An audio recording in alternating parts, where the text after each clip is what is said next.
The Hustle. We have oh my God, such a great show today. I have someone really special that I just met the other day, and he said some interesting things to me, and I was like, you know what, I really have to have him on my show. So without further ado, I'm going to bring him in, but I also just want to say, don't forget about The Hustle each and every Tuesday at 6 p.m. You know, I come to you live, and I'm always talking about the human hustle, whether it's from fitness to sports or everything else in between. We're always talking about someone's heart and someone's go-get-it in this world. So, and I have somebody who really brings every part of hustle to his entire career, including what he's doing now for the Capital City Go-Go. And that's, you know, it's an incredible task what he's been given, an incredible opportunity, but it's also a very major task, and that is to basically get guys ready. I'm going to let him explain it, but this is how I see it. Get guys ready from the minors to the majors. And we all know that even from like a baseball standpoint. I cover baseball as well, so I deal with the minor leagues and I deal with the major leagues in baseball. So this is going to be real interesting to sit down and talk with General Manager of the Capital City Go-Go. Yes, I mean, I'm just excited. Pops Mensah-Bonsu is here with me today. He's going to be here hopefully the entire show. I don't lose him to this horrible weather. So without further ado, I want to run a video though before I bring you in, okay? Pops, do you mind? No problem. Okay. Because we got to start out with where it all began. And a lot of people don't know. Yes, we got to go back to Ghana. Yes, we're going to go back to like London, but we got to also take you back to where it started in terms of your profession and your professional days. So let's just run a little video I found on the internet. I've been stalking Pops for like all weekend long, trying to find video and find out more about him. And then when we come back from the video, I'm going to talk about how I got to meet him the other day. But anyway, run the video now on Pops Mensah-Bonsu. Hold up, son. Word. Yeah. To all the killers and the $100 billers. For real, niggas who ain't got no feelings.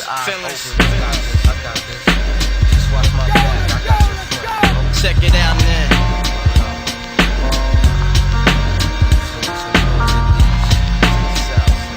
I got you stuck off the realness. We be the infamous, you heard of us. Official Queensbridge murderers. The mob comes equipped for warfare. Beware of my crime family who got enough shots to share for all those who wanna profile and pose.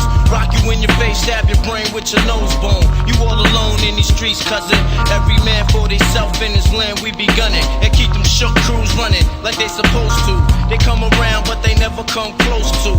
I can see it inside your face, you're in the wrong place. Cowards like you just get their whole body laced up with bullet holes and such. Speak the wrong words, man, and you will get touched. You could put your whole army against my team, and I guarantee you it'll be your very last time breathing. Your simple words just don't move me. You're minor, we major. You're all up in the game and don't deserve to be a player. Don't make me have to call your name out. Your crew is featherweight. My gunshots will make you levitate. I'm only 19, but my mind is older. When the things get for real, my warm heart turns cold. Another nigga deceased, another story gets told. It ain't nothing really. And yo, done sparked the Philly, so I could get my mind off these yellowback niggas.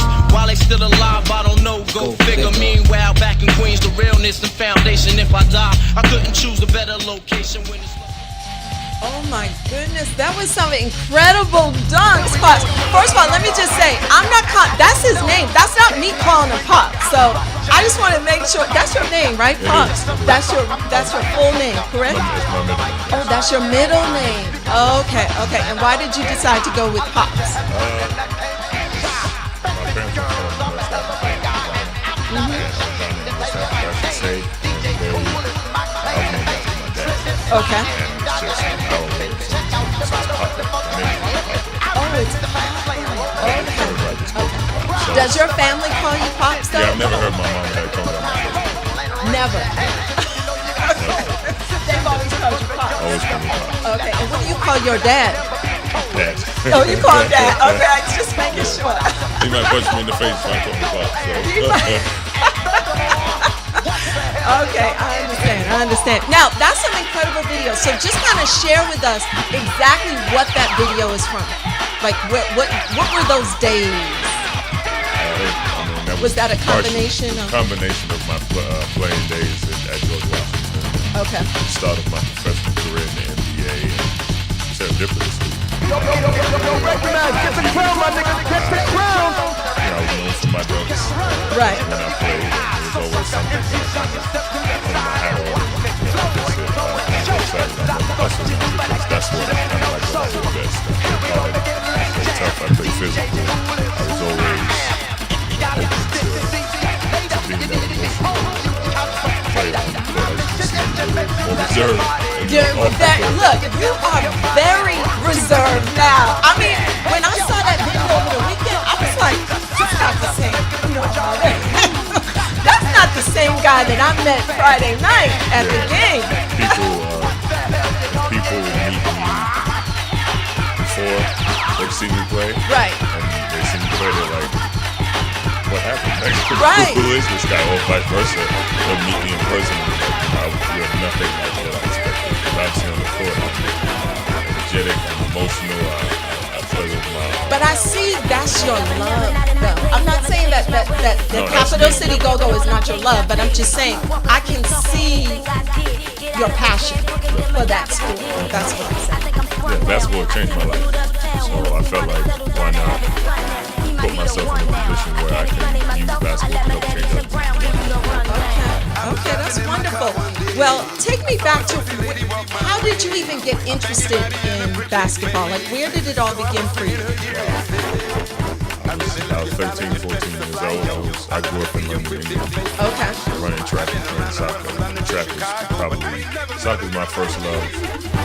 Track was probably the sport where I was more naturally gifted at. I felt like I was going to be high jump track. Really? Okay. Because your legs are long. You're like, how tall are you? 6'9". 6'9". Okay, he's really tall.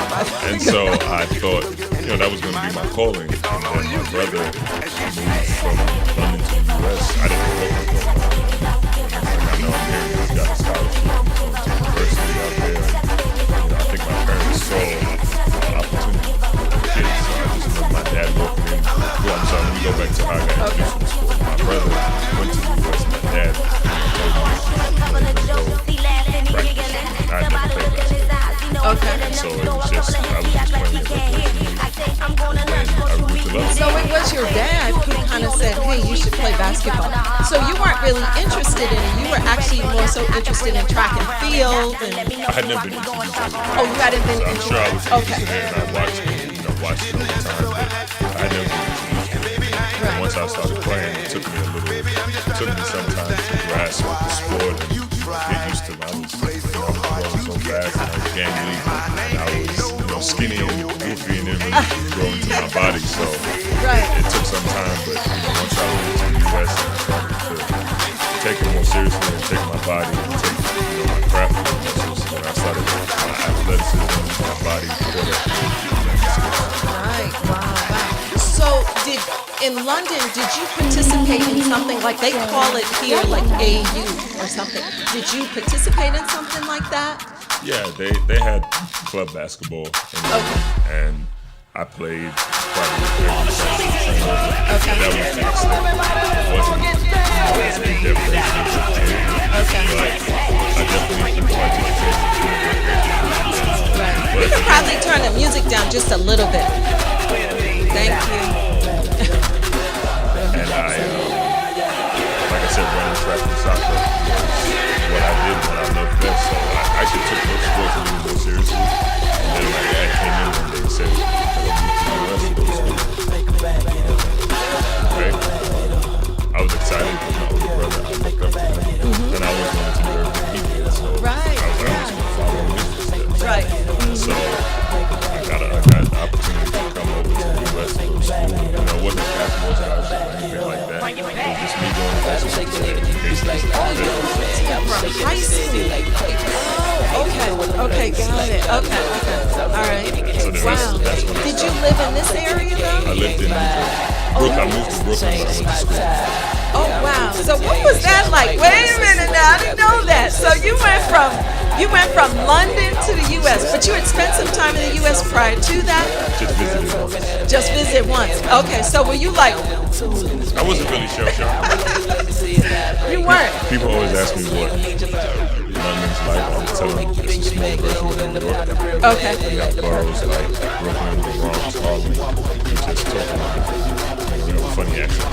But I grew up in a place just like Brooklyn. Oh, okay. It was like home to me. I felt like it was a seamless transition. Yes. Okay. Oh. I loved it. I was more excited and enthusiastic about just being here. So I wasn't homesick and made, like I said, my transition a lot easier. Wow. Did you stay with family? Family. Okay. Initially, I stayed with family my first year, and then I transferred to a different high school. And I started taking basketball a little more seriously. Okay. And then I stayed with a close friend. Oh, okay. Oh, that's wonderful. Excellent. So, did you get to see your family though during this time, or? My parents, if they came over, I went back in the summertime. Oh, okay. Okay, in the summertime. In the summertime, I would see him. Like I said, I was so excited to be here that I never really got to see him. As you can see, I don't have an accent anymore. I lost that accent within the 2 years in the U.S. Wow. That's incredible. That's an incredible story.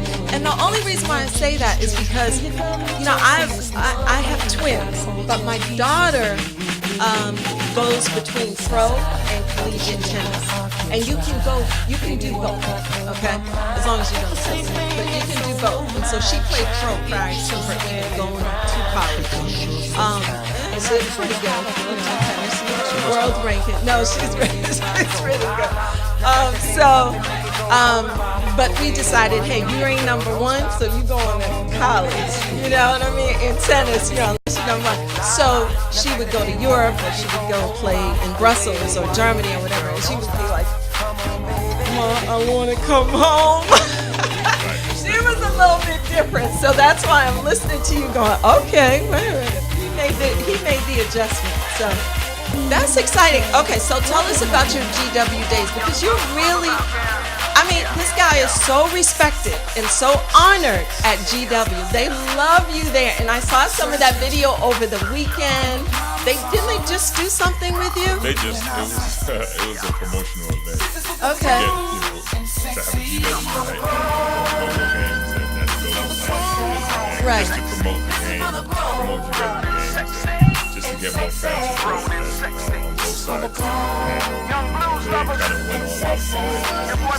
It was very humbling to see that. I had graduated 13 years ago, and to see the support and the love that they still have, and how they embraced me was, like I said, it was very humbling.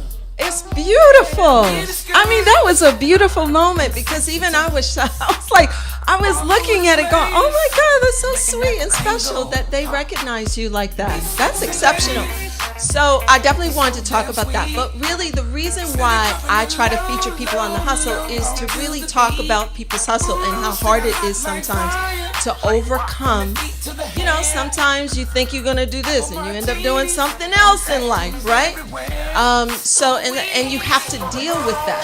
So I want to talk to you about your journey, and then we'll get to the Capital City Go-Go. Yes, we're going to talk all about that. But in the first half an hour, I definitely want to focus on the hustle and what it took for you to get to play pro, what your experience was like in the G League, or back then it might have been the D League, right? It was the D League back then. And it went for purposes, it went from the D to the G because Gatorade just took over sponsorship. Gatorade took over. It's still the same. Developmental league, just that marketing-wise, it's called the G League now. Okay, so take us back to So you you get undrafted, in the NBA. Mm-hmm. Go from there, and then tell us what your story has been like. Because this is profound. This is an incredible story. Maybe we need to bring the music down even more. Yeah, I go undrafted,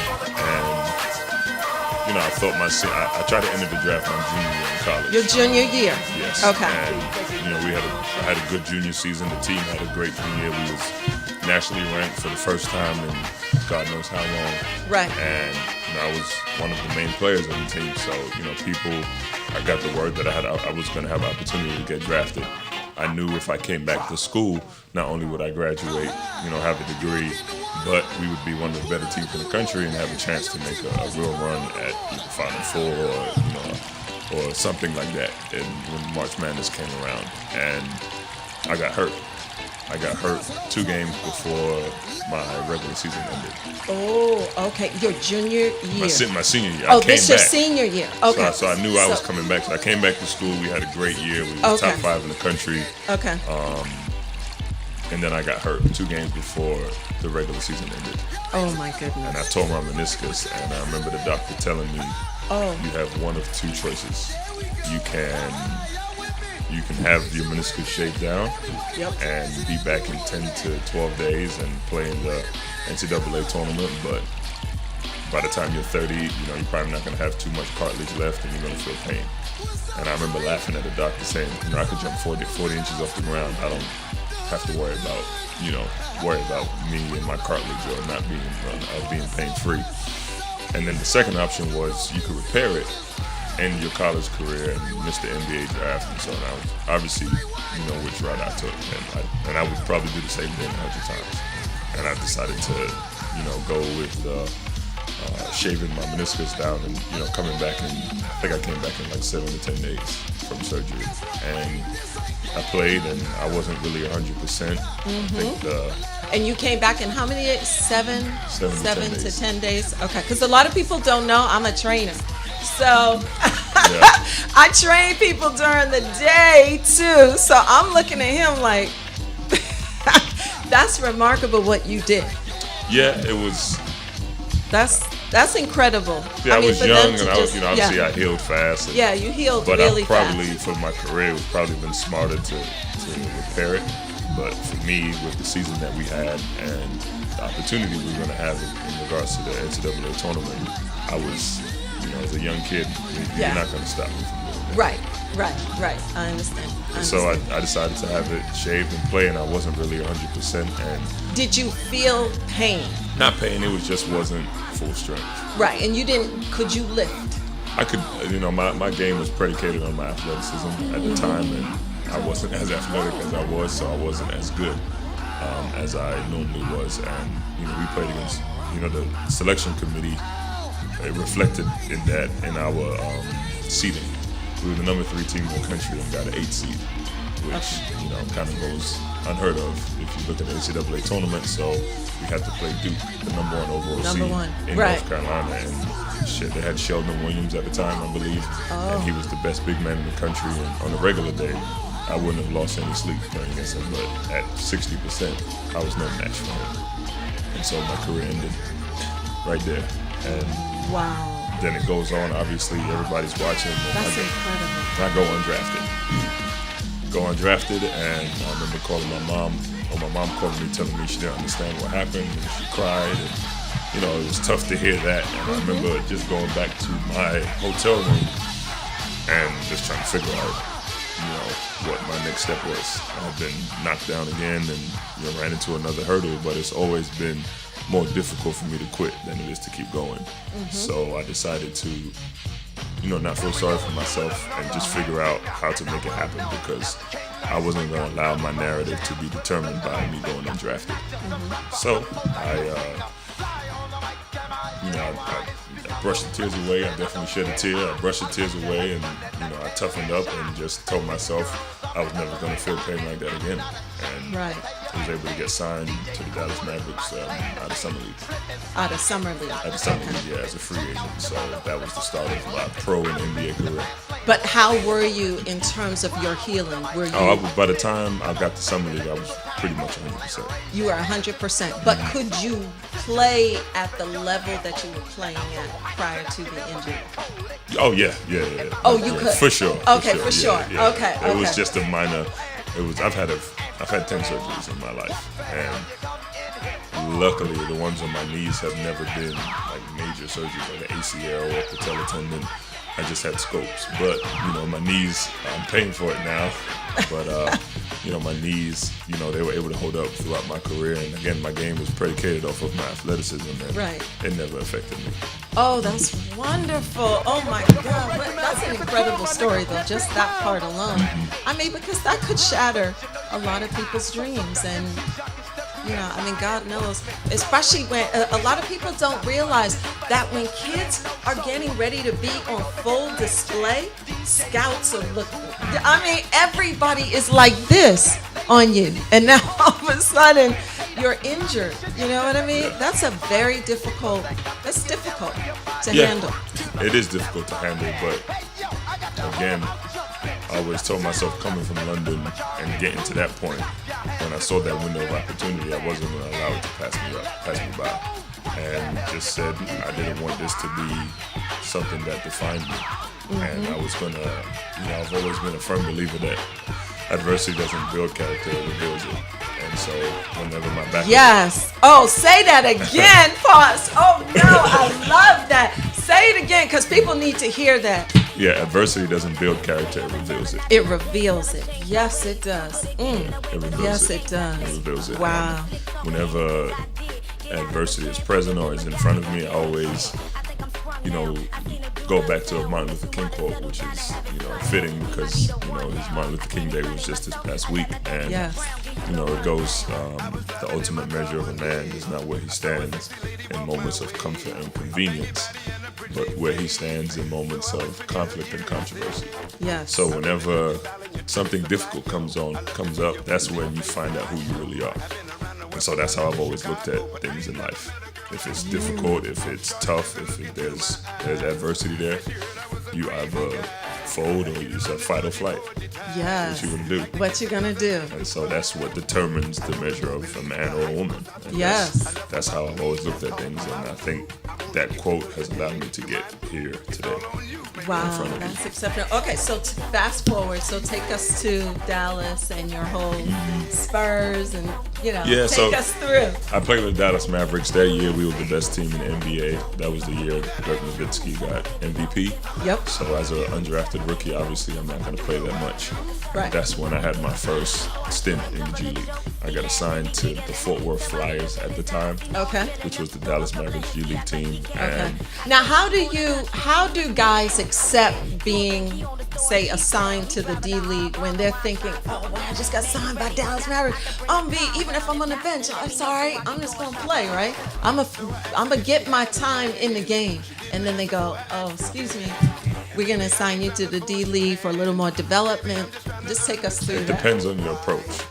You can some people look at it as a demotion and don't really care to be there. I personally looked at it as an opportunity to showcase what I could do. Okay. Every time I stepped on the floor, I was auditioning, whether it was for my team in the Mavericks or for any of the other 29 teams in the NBA. So I took a positive approach, and I loved it down there, and I felt like I got better. And my performance allowed me to play in the first ever G League All-Star game, and I was MVP. And I was MVP, and after I got MVP, the Mavericks didn't want to send me down anymore because they were like, this kid is showing what he can do. We could probably use him.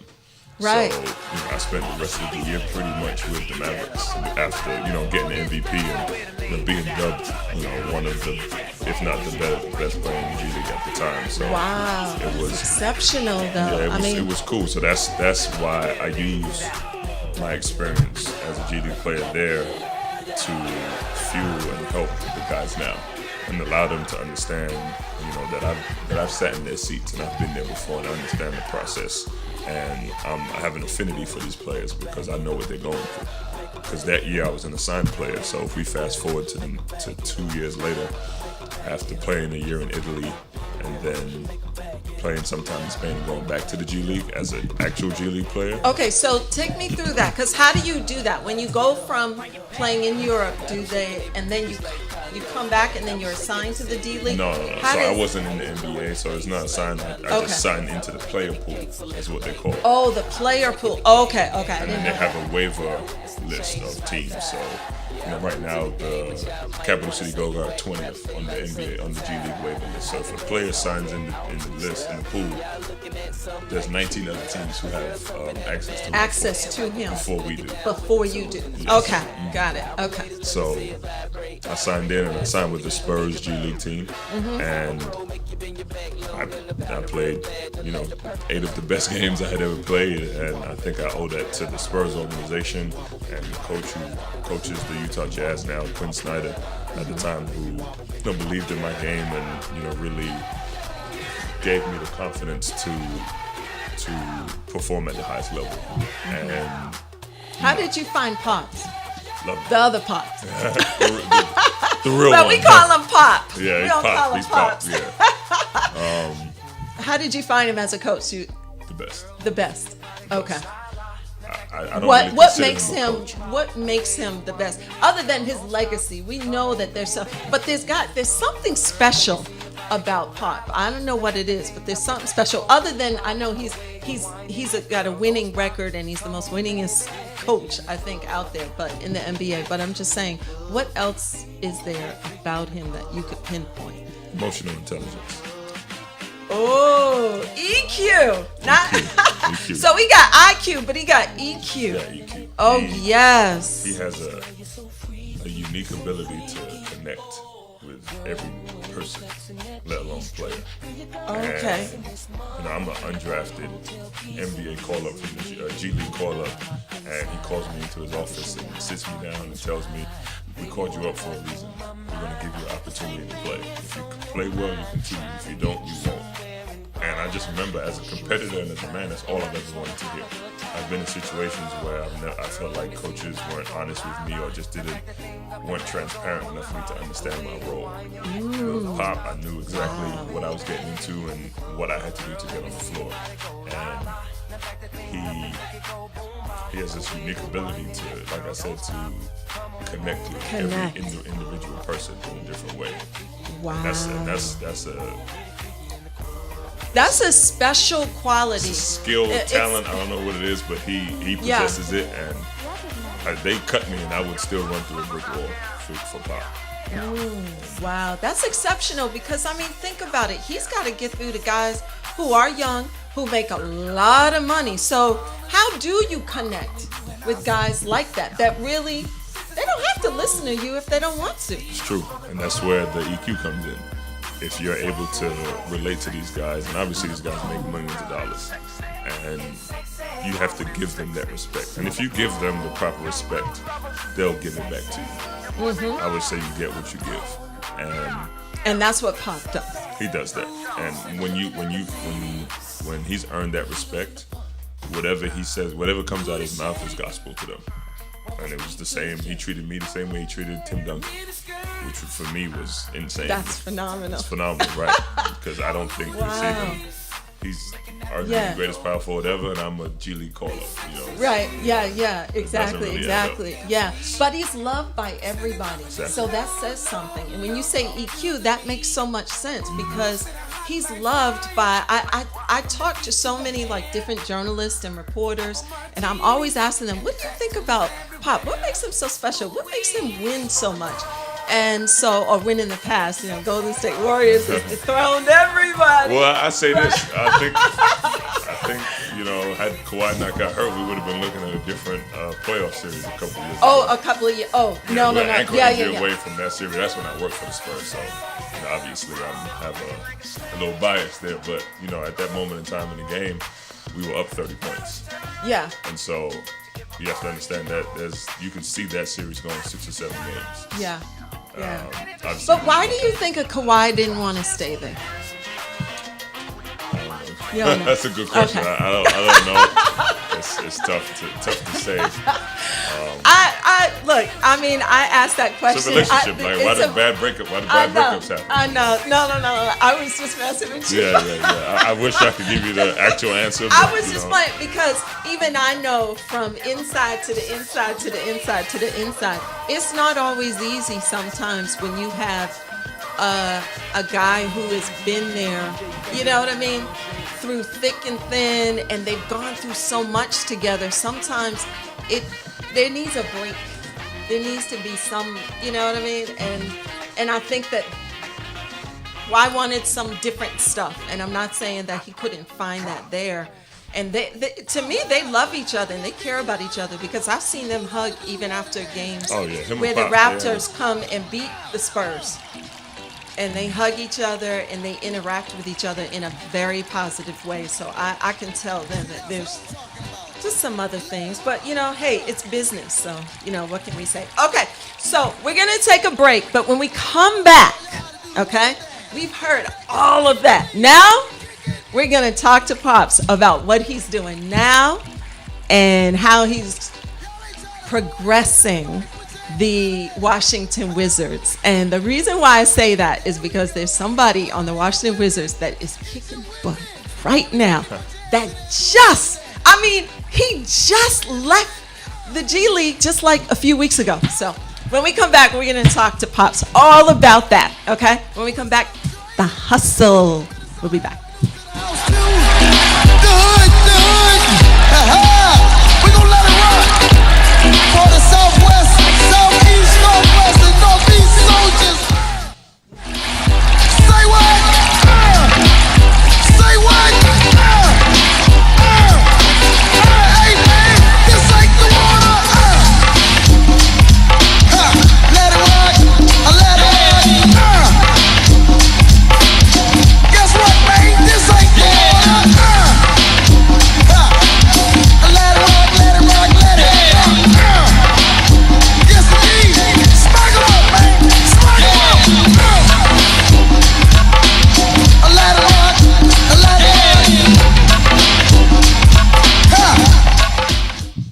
Hey everybody, yes, that was like a short break because we got so much to talk about with Pops Mensah-Bonsu. I'm telling you. Anyway, he has just, how long have you been in your position? Since July. Since July. Okay, so he's getting ready to come up on a year of being the general manager of the Capital City Go-Go, which is the feeding league or the minor leagues to the NBA major leagues, in particular the Washington Wizards. So that's a huge title, opportunity, hustle that you've been given. And, you know, I mean, we're just happy that you came back to DC and that you got an opportunity here in DC to do what you love. It's a different hat, but it's something, it still keeps you involved in the sport that gives you a lot of love. So that's a huge opportunity, right, Pops? You can talk about it more. Yeah, it's definitely a great opportunity. I think it's like the perfect storm for me. I retired early to get on to the front office side. And after scouting with the Spurs for a couple years, having an opportunity to be the Capital City Go-Go's first general manager back in D.C., where I pretty much got my start, was again, like I said, the perfect storm. And I was fortunate and blessed and humbled to even be in that position. And you know, I'm always going to put my best foot forward and do my best to show that, you know, I was worthy for this position, and I'm going to make sure that I put the players in the best light. And you know, one thing we hung our hat on when I first got the job was the word development across the board. We want to develop these players. We want to develop our staff. We want to develop Monumental Sports and develop this community in Ward 8 and in Congress Heights. Congress Heights. I was going to say District Heights. In Congress Heights. A lot of people get that confused. They're like, Right. wait, is that District Heights or Congress Heights? No, it's Congress Heights. Congress Heights. And again, people will say, oh, do you want to win? Do you want to, you know, what is it that you want to get out of the season? I say I want to develop, you know, guys like Chase and Randall, who I'm sure we were going to talk about, is key. We want to help develop players like that. And in turn, if we help them develop, then the wins will come. If, you know, or they'll get called up. And, you know, they just force me to do my job a little bit more, which is what I'm fine with, because I feel I sleep better at night knowing that we've helped a guy achieve his dream, and we've been part of the process to doing so. Okay, so let's just talk about that then, right? So Chase and Randall, okay, but also Thomas Bryant. I don't know if we can take too much credit for Thomas Bryant. Oh, because really? What? I think he was there. He had it. He already had it. He came with us. He was MVP, right? MVP. Of the or he was rookies. He was probably He had player a of the title. week. I think it was player because he only played one game with us. He only played one game. Yeah, he played one game, and I always tell guys if How you're come I read this stat on him though? I was reading some information about Thomas Bryant, and it said something like he was named breakout G Last League year. player. last year. He was last year. Yeah, Okay. when he was in LA.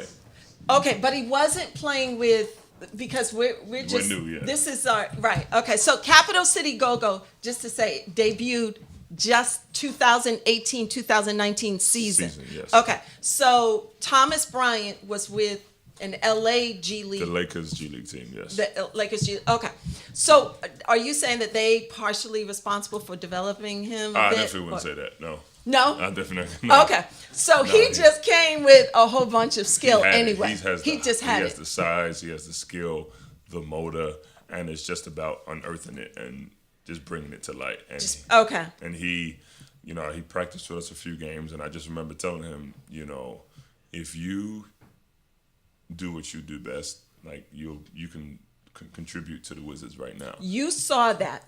Yeah, I mean, it was apparent when Dwight had gone down, or Dwight wasn't even playing at this point yet. Right. And I was like, if you just play hard, rebound, run the floor, and finish at the basket, you can produce right now. Right. I didn't know he was going to be this special. Right. So, but he played with us one game and a couple practices, and dominated. He played one game, had 21 points, 16 rebounds, and we haven't seen him since. And you haven't seen Which is great, but it's. I feel bad for you, Fonz. No, selfishly, I would love to, but at the same time, that means he's onward and upward. He's on. Okay. Yeah, so. Just to let you guys know what some of his stats, because I was writing this down. I saw this in the game the other day. But anyway, he's averaging like 10 points, 6 rebounds, and first of all, he's shooting threes like crazy too now.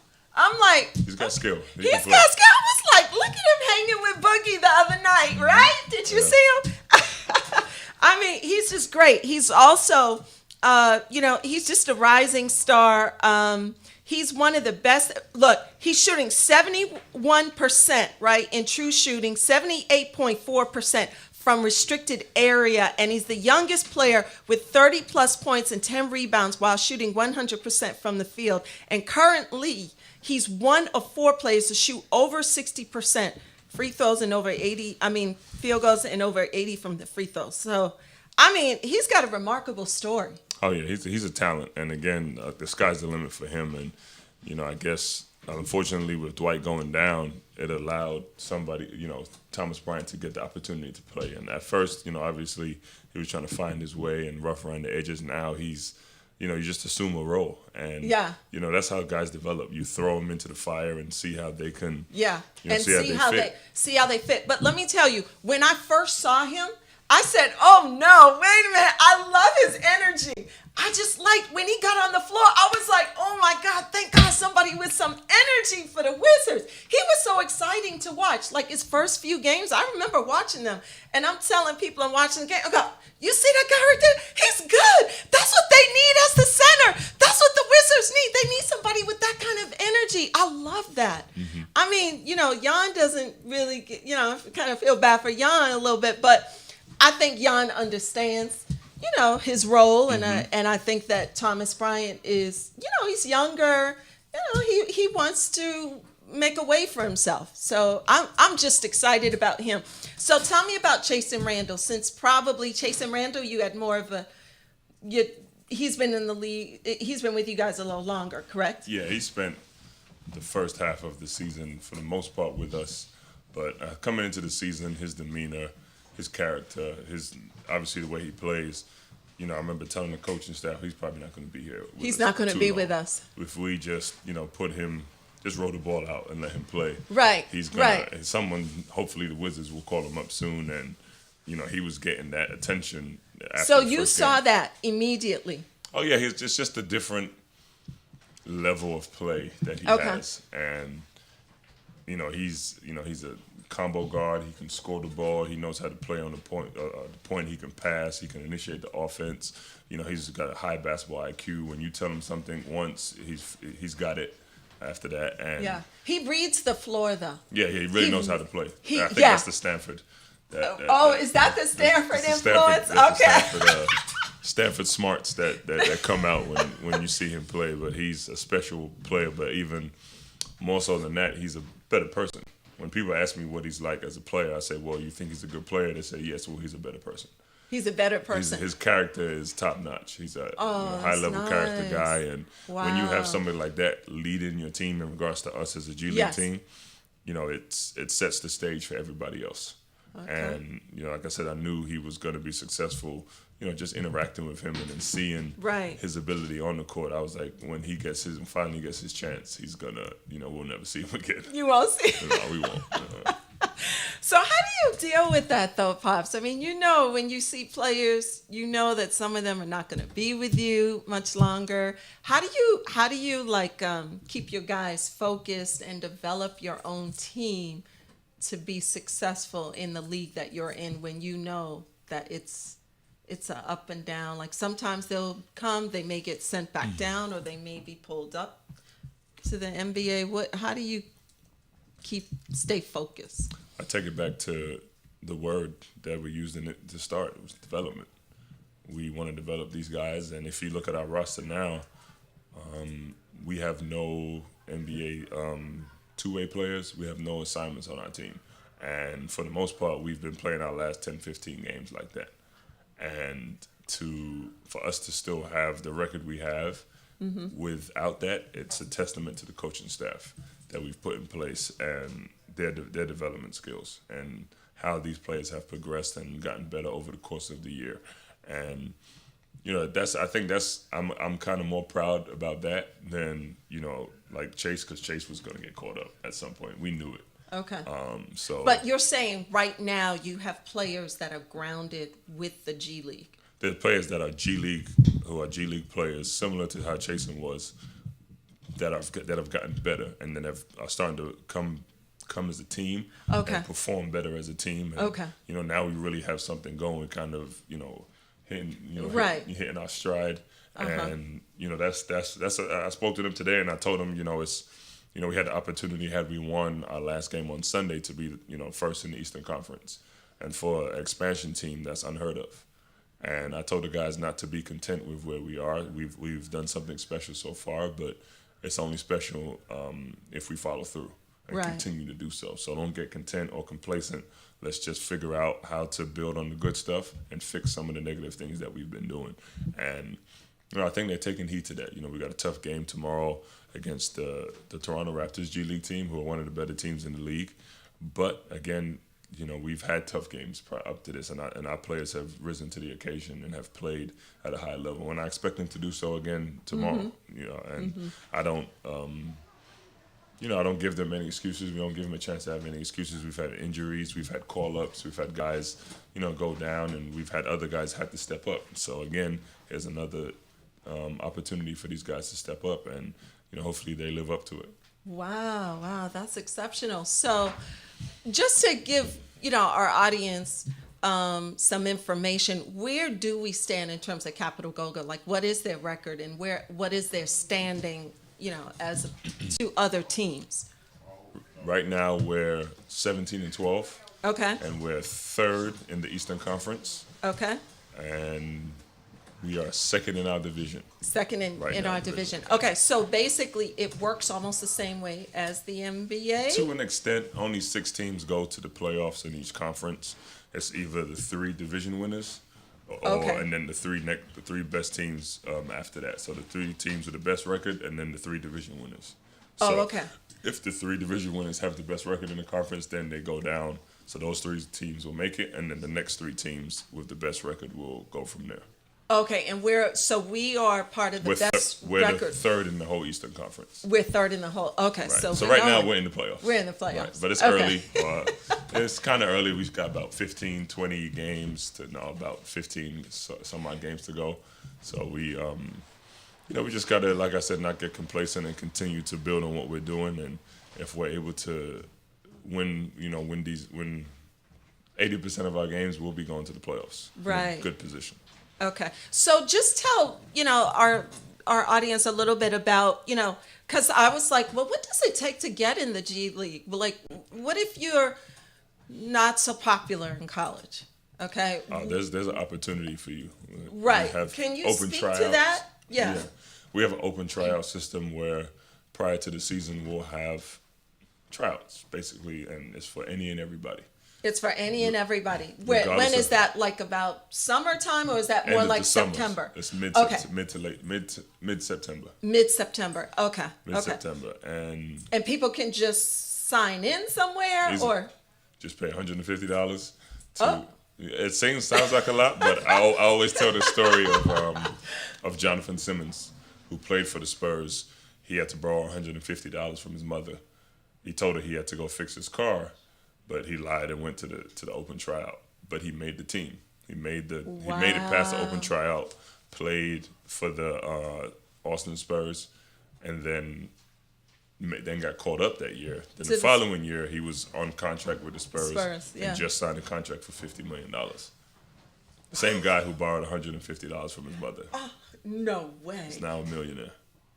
He converted $150 into a $50 million cut. That's a heck of an investment, right? That's a heck of a lottery ticket. Yeah.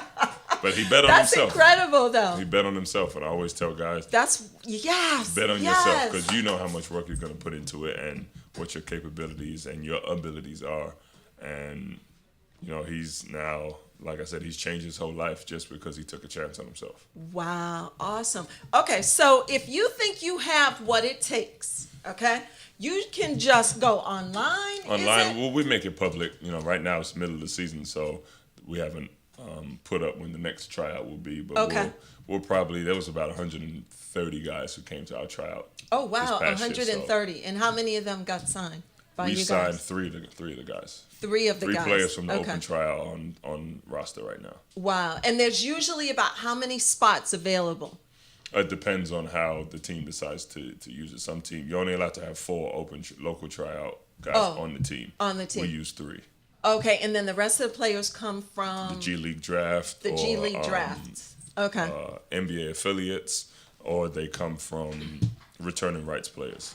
Okay. Last year we didn't have any returning rights because we was an expansion team. Right. So we did an expansion draft. Okay, and then how many players on the team? 10 G League players, but we can have up to 13 or 14 depending on if there's assignments or 2 ways. Okay, and what if you had to say, look, parents, if you want your kids to be in the NBA, start working on their Steph Curry moves. I mean, what? Again, try to shoot blindfolded. I mean, what? No, I would say none of the above. The only reason why I say that is because they say Steph Curry, like a friend of mine said, he shoots like blindfolded so that he shoots by feel and not by vision. I'm just saying, that's what I've heard, but I don't know. He's also got a gift.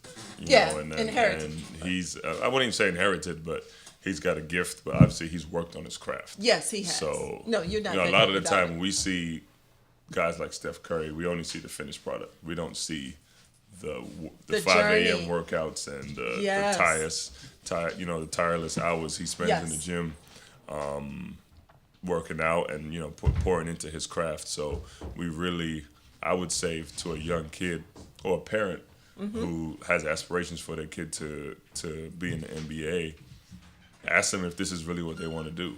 If going to college and possibly playing professional basketball is what you want to do, you have to sacrifice and invest in yourself. And sacrifice means not going out that night.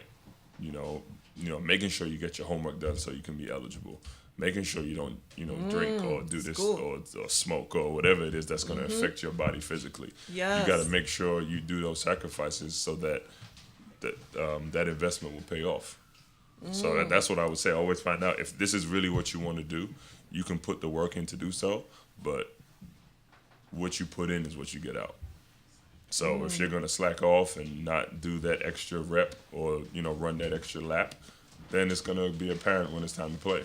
So I would say if it's seriously what you want to do, you have to invest in yourself and make those necessary sacrifices. Wow. Okay. So no, you're not saying anything though about the the basketball skill, Pops. Why are you staying away from that No, question? the skill, that's part of what I'm saying. Like the skill part, you have to, put it in. Like I remember some of my routine when I played, I used to wake up at 5 o'clock in the morning to go to hot yoga, and then I would go lift for 2 hours, and then I would go train for another hour and a half, and then go home, take a nap, and then come play at night. And that was just my daily routine in the summertime. Right. And that continued even when you were playing professionally. No, that was my professional. That was your professional training. That's what I did. It was my life, and it was my 9 to 5. So I would spend all day getting better. My body was my business. Oh. So I invest, Oh, we love that one. Man, Pops, you got more saying. Look at you. My body is my business. You know what? I said that like privately to myself. I don't say that publicly because they'd be like looking at me like, girl, sit down somewhere. But no. It's true though. A lot of people would be like, oh my God, girl, you're a twins. Yeah, but my body has been my business, even in my fitness business or in my professional broadcast business. It's always, been a part of my world. And, so that's really important. Pops, we have enjoyed you so much by being here. Thank you so much for being on the hustle. Just to let you guys know, I met him on Friday and I said, who is that guy right there? Right? Because he came walking in and he's very striking looking. So I was like, who is that guy? And so a friend of mine who works who works down at Capital One Arena, he said, oh, that's Pops, the general manager for the Capital City Go-Go. I was like, oh, really? I said, oh my goodness, I would love to be introduced to him because I would love to feature him and talk about the Capital City Go-Go on my show. I said, I cover, always professional sports, but I really would like to get to know the semi-professional teams as well. And talk with him. I said, would you mind introducing me? And so he said, sure. So I went over, and of course I was all scared. I was like, excuse me, my name is Alina, and I host The Hustle. Would you mind please being on my show? And I was so nervous, but he was so sweet and so warm. And he said, look, I would love to do your show. Thank you so much. I thought that was really nice. But he said something to me, and he said, have you seen a game? And I got checked. And she couldn't answer that question. And I said, no, he didn't. Because I went home and I told my family over the weekend. I was like, he told me, have I was talking all about you. But I was like, oh, he checked me. But, and that led to, wait a minute. This is a great opportunity because if I'm not looking and I don't know much about it, that means a whole bunch of other people don't, because I think I'm kind of just normal in the city. Right. So I think a lot of people don't know enough about our hometown team, the Capital City Go-Go. So I want to urge everybody to get out, really support your hometown team, the Capital City Go-Go. I keep wanting to say the Washington Capitol, but it's the Capital City Go-Go.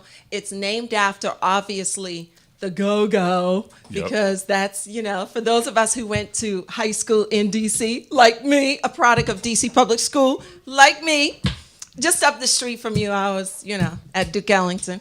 We all know that the Go-Go is a popular music here in D.C., but this is a big takeoff from the heart of D.C., which is really its music, because the music started out, I could remember, right on the streets of D.C. So there's nothing, I think, that's probably more apropos but to call it the Capital City Go-Go. Exactly. You know what I'm saying? Yeah. So I'm just so excited that Pops shared this moment with me to be on my show. Thank you so much. Thank you for having me. Thank you very much. You bring such a wonderful freshness and air and energy, and I think you're going to do some great things over there because you have been up and down, and there's nobody better, trust me, because there's a lot of guys in your position that cannot relate, that are completely unrelatable to the player that they are managing the league for. They don't know that experience. That's what makes you so exceptional, and I think you're going to do wonders for the Capital City Go-Go, and I look forward to even having the players come. I know you're going to help me on that, right, Pops? I'm going to get you on record.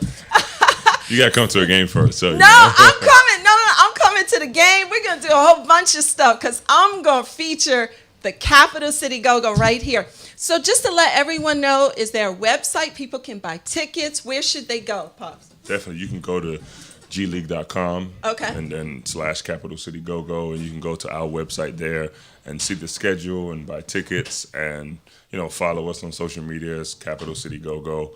And I think you'll be surprised if you do so. The fan engagement has been picking up, and the players are responding to it by their play, and we're an exciting team, and where we have an opportunity to do something special. We really would love the community, especially in Congress Heights and Ward 8, to rally around us and and embrace all us. over the city, everywhere. This whole city should be coming out, especially when this is an opportunity for young kids to actually get a real opportunity to try out for a pro team and to be in front of guys and to really see what it's like to be out there. I mean, there's a lot of people this is like a basketball town. Please. Exactly. This is where they recruit from a lot of places, right? Yes. It's like the AAU. So I'm real, hey, if I can do anything to support, push the message, I'm here. I'm all for it right here with the hustle. So, hey, guys, it's been great. Join me each and every Tuesday, 6 p.m. right here at the hustle. You know what's coming up after me. Yes, we the shit is coming up after me. I love that show. They're coming up. But anyway, before Pops leaves, who you got this Sunday? The Rams. Oh, look, he's... The Rams. I'm originally from Massachusetts, but I've been calling the Rams. I've been calling the Rams all this time. Hey, where's Danny? Where's Lee? Anyway, Lee, what you got? Who you got? You still with Rams? All right. Rams. Okay, cool. All right, we gotten everybody there. Ain't nobody in here that's a Patriots fan. Look at you. From Massachusetts, but I'm going with the Rams. Yes. Don't forget, each and every Tuesday, it's Alina 7 for the hustle. We thanks Pops Mensa Bonsu from the Capital City Go-Go for being on the hustle today. I'll see you guys next time. Later. Bye.